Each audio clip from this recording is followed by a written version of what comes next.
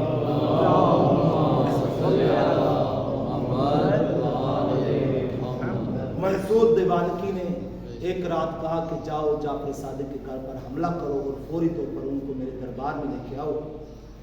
امام موسیٰ کاظم بیان کرتے ہیں اور روتے بھی تھے، کہا جب میرے بابا کو منصور کے دربار میں یہ لے کے آئے نا تو سب نے امامے پہنے ہوئے تھے، دستاریں پہنی ہوئی تھیں، عبائی قبائیں پہنی ہوئی تھیں، لیکن جب میرے بابا کو اس دربار میں لایا گیا تو امام کے سر پر امامہ نہیں تھا، امام کے سر پر دستار نہیں تھی، اور امام اسی بات پہ رو رہے ہیں کہ میرے بابا کو وہاں ننگے سر لایا گیا۔ سر پہ دستار نہ ہونے کا درد ایک امام سمجھ سکتا ہے۔